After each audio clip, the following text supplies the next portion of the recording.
पाकिस्तान तहरीक इंसाफ ने 2 दिन पहले वफाक और पंजाब में हुकूमत बनाने का ऐलान किया। कल वजारत उज़्मा और वजारत आला पंजाब के उम्मीदवारों का ऐलान किया और आज ऐलान कर दिया है कि तहरीक इंसाफ वफाक में और पंजाब में अपोजिशन में बैठेगी। और इस वक्त भी तहरीक इंसाफ का इजलास जारी है, मुशावरत जारी है, जिसकी तफसीलात जैसे ही सामने आएंगी हम आपके सामने रखेंगे। और दूसरी तरफ मौलाना फजल रहमान ने तहरीक अदम एतमाद के हवाले से आज अपने कल के बयान पर यू टर्न ले लिया है, उसकी वजाहत कर दी है। 2022 की तहरीक अदम एतमाद के हवाले से जनरल फैज़ हमीद पर लगाए गए इल्जामात से वो पीछे हट गए हैं, मगर तहरीक इंसाफ को 2018 के इलेक्शन जिताने पर एक बार फिर जनरल बाजवा और जनरल फैज़ हमीद को चार्जशीट कर दिया है। मगर कल दिए गए उनके बयान की वजह से उनके पुराने इत्तेहादी उनसे नाराज हो गए हैं और दूरियां भी काफ़ी बढ़ गई हैं, तो साथ ही तहरीक इंसाफ से उनकी कुर्बत बढ़ती जा रही है। मौलाना फजल रहमान ने कल कहा था कि इमरान खान के खिलाफ तहरीक अदम एतमाद जनरल बाजवा और जनरल फैज़ हमीद के कहने पर लाई गई थी, जिन्होंने एक मीटिंग में सब पार्टीज को बुलाकर तहरीक अदम एतमाद के हवाले से ग्रीन सिग्नल दिया था। मौलाना के इस बयान को नून लीग, पीपल्स पार्टी और MQM ने हकाइक के बरक्स करार दे दिया है। साथ ही उस मीटिंग में जो लोग मौजूद थे उन्होंने आज प्रेस कॉन्फ्रेंस की और कहा कि यह हकाइक के बरक्स मौलाना की तरफ से बात की गई है। जबकि साबिक army chief general retired Qamar Javed Bajwa और साबिक DGI general retired Faiz Hameed ने मौलाना फजल रहमान के बयान की तरदीद कर दी। Investigation the news Ansar Abbasi की रिपोर्ट के मुताबिक जनरल कमर जावेद बाजवा और जनरल फैज़ हमीद के करीबी ज़राए ने कहा है कि JUI के सरबराह को चाहिए कि अपने हकाइक दुरुस्त कर लें। जनरल फैज़ हमीद अदम एतमाद की तहरीक से पहले ही ISI छोड़ चुके थे और कोर कमांडर पेशावर लग चुके थे। कमर जावेद बाजवा के करीबी ज़राए के मुताबिक जनरल बाजवा की मौलाना से 2 मुलाकातें हुई, एक मौलाना फजल रहमान के इमरान खान के खिलाफ लॉन्ग मार्च के वक्त और दूसरी 26 मार्च 2022 को दीगर अपोजिशन रहनुमाओं की मौजूदगी में हुई। ज़राए के मुताबिक दोनों जर्नलों ने अपोजिशन से कहा था कि इमरान खान को मुद्दत मुकम्मल करने दी जाए। लचक न दिखाने पर कहा गया कि अदम एतमाद की तहरीक वापस ले लें तो बदले में इमरान खान इलेक्शन का ऐलान कर देंगे। इसके अलावा जनरल बाजवा की तरफ से ज़राए से कहा गया था कि साबिक आर्मी चीफ जनरल बाजवा हल्फिया तौर पर मौलाना फजल रहमान के बयान की तरदीद करने के लिए तैयार हैं और तवक्को करते हैं कि मौलाना फजल रहमान भी इस बारे में हल्फिया बयान देंगे ताकि सच सामने आ सके, जिस पर मौलाना फजल रहमान ने जनरल बाजवा को मेज़बान गरीदा फारूकी के प्रोग्राम में जवाब दिया। मैंने एक बात कही है जो हक़ाइक़ पर मबनी है जी। और जो चीज़ें हमारे आंखों के सामने होती रही हैं उस पर तो ओत की बातें करना जो है वो गलत बात है।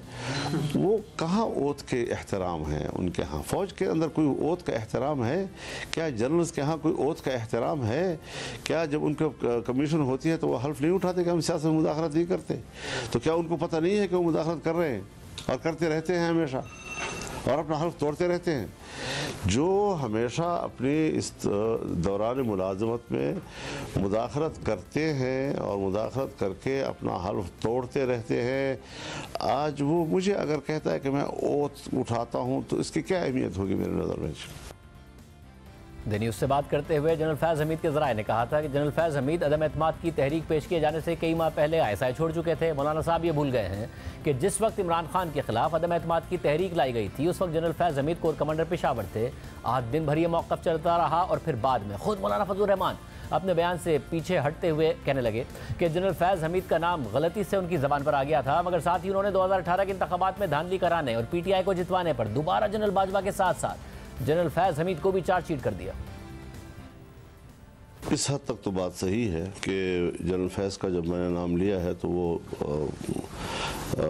जैसे गलती से ज़बान पे आ गया, हालांकि वो नहीं थे। अच्छा, कोई शक नहीं है। मौलाना साहब ये बहुत बड़ी बात है, बड़ी हो या छोटी हो। मैं जनरल फैज़ को, जनरल बाजवा को, उसके पूरे रजीम को 2018 के इंतखाबात के धांधली का ज़िम्मेदार समझता हूँ।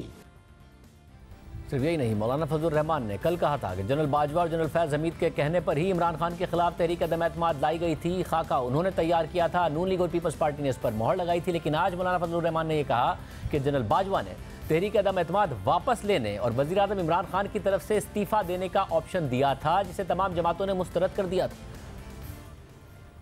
तहरीक की क़ुव्वत से तब्दीली लाओ, लेकिन जब सब दोस्तों ने कहा कि अदम एतमाद, तो अदम एतमाद पर इत्तेफाक हो गया। हमने राय छोड़ दी उनके लिए, दोस्तों के लिए, वहदत के लिए। अब बात यह है कि ये एक पैगाम था जो सबको दिया गया बुलाकर कि जी आप अगर अदम एतमाद न लाएं और वो वैसे ही इस्तीफ़ा दे दें तो ठीक। ये कब की बात है मौलाना साहब? जिसका आप हवाला दे रही हैं, जिसका आप हवाला दे रही हैं, ज़रा अपने जहन पर भी थोड़ा सा। एक तो 26 मार्च 2022 को मुलाकात हुई आप जो जिस चीज़ का हवाला दे रहे हैं मैं उसी की पूरी वजाहत कर रहा हूँ कि एक पैगाम था कि भाई अगर इस्तीफ़ा दे दिया जाए और आप अदम वापस लिया जाए। मैं तो उस वक्त मीटिंग में नहीं पहुँचा था। सब लोगों ने जवाब दे दिया था कि नहीं अब वो गुजर चुका है, अब अदम ज़रूरी है। तो ये एक चीज़ थी जो आई थी और आप सनसनी फैला कर ऐसा सवाल कर रहे हैं जैसे पहली बार आपसे अदम एतमाद का पाकिस्तान पर कोई बम गिर गया हो। दिलचस्प बात यह है कि बिलावल भुट्टो ज़रदारी तो गुज़िश्ता साल ही कह चुके हैं कि तहरीक अदम एतमाद के दौरान जनरल बाजवा का पैगाम आया था कि वो न्यूट्रल हैं और तहरीक अदम एतमाद से 1-2 दिन पहले जनरल बाजवा ने हमें कहा था कि आप तहरीक अदम एतमाद वापस ले लें तो हम इलेक्शन करवा देंगे। जनरल बाजवा साहब खुद एक पैगाम आया था कि हम न्यूट्रल है, वो उसी न्यूट्रल सूरत हाल में हम कामयाब हुए। और जहाँ तक जनरल बाजवा साहब की बात है, हमारा अदम एतमाद का 1-2 दिन पहले जनरल बाजवा साहब ने हमें तो बुलाया था और हमें कहा था कि आप अपने अदम एतमाद वापस ले और हम इलेक्शंस करवाते हैं खान साहब के लिए। तो अगर हमें मदद कर रहे होते तो इस किस्म का रिक्वेस्ट मेरे ख्याल में हमारे पास नहीं आया।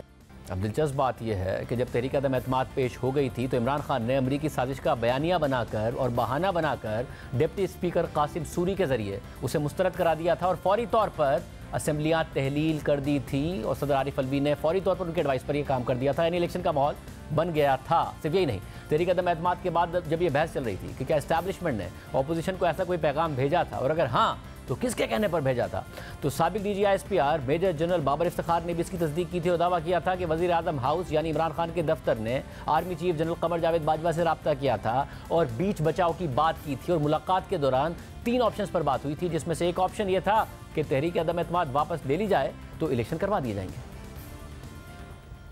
वो ऑप्शंस एस्टेब्लिशमेंट की तरफ से नहीं रखी गई थी। प्राइम मिनिस्टर्स ऑफिस की तरफ से चीफ ऑफ आर्मी स्टाफ को अप्रोच किया गया था कि जब ये डेडलॉक बरकरार था कि इसमें कोई बीच बचाव की बात करें। इट इज़ वेरी अनफॉर्चुनेट कि हमारी सियासी जमातों की क़यादत आपस में बात करने पे या उसके ऊपर तैयार ना थी। उस वक्त आर्मी चीफ और DGI भी उसमें गए PM ऑफिस, वहाँ पे उनके साथ जो उनके रफ़क़ा थे उनके साथ बैठ के वहीं पे ये 3 सिनेरियोज़ डिस्कस हुए कि क्या क्या हो सकता है। और उन 3 सिनेरियोज में एक सिनेरियो जो था कि जी no confidence motion goes as it is, दूसरा था कि प्राइम मिनिस्टर साहब रिज़ाइन कर दें और तीसरा था कि अपोजिशन नो कॉन्फिडेंस मोशन वापस ले ले, प्राइम मिनिस्टर साहब असम्बली डिज़ोल्व करके फ्रेश इलेक्शंस की तरफ चले जाएं। तीसरी ऑप्शन जो थी उस वक्त वज़ीर आज़म साहब ने कहा कि जी ये दिस इज़ एक्सेप्टेबल, ये आप हमारे बिहाफ पे उनसे बात करें। सो चीफ ऑफ आर्मी स्टाफ ने फिर उस वक्त जो अपोजिशन थी PDM उनके पास लेके गए, उनके सामने ये गुजारिश रखी और उसके ऊपर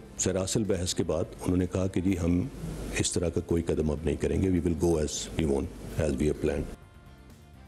जबकि आज मौलाना फजलुर रहमान का नया बयान सामने आने से पहले नून लीग के रहनुमा मलिक अहमद खान ने भी यही बात कही थी, बल्कि उन्होंने ये दावा भी किया कि जनरल बाजवा तो कह रहे थे कि अदम एतमाद ना करो। मौलाना ने उस वक्त कहा कि जनरल साहब आप हमें अदम एतमाद वापस लेने का कैसे कह सकते हैं।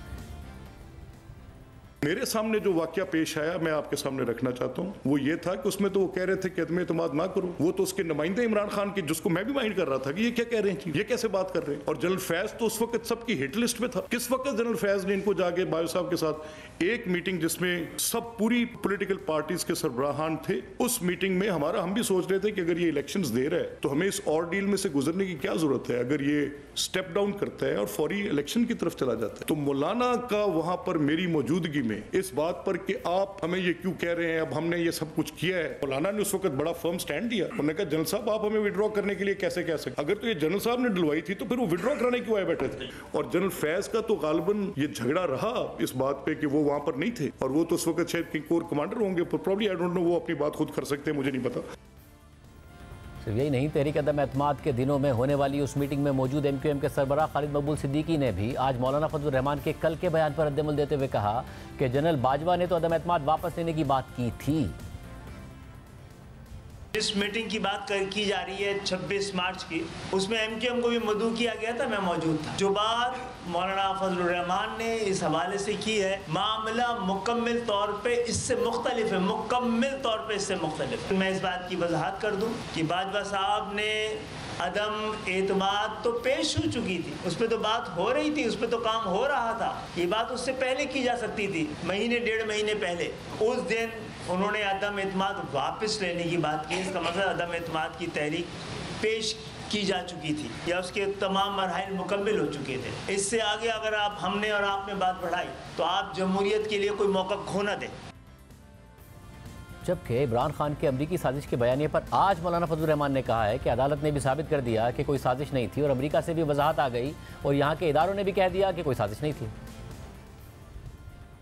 पाकिस्तान तहरीक इंसाफ का मौक़िफ़ ये रहा है कि साजिश बैरूनी हुई अमरीका से और फिर अंदरूनी अनासिर के साथ मिलकर उस साजिश को पाया तकमील तक पहुँचाया गया।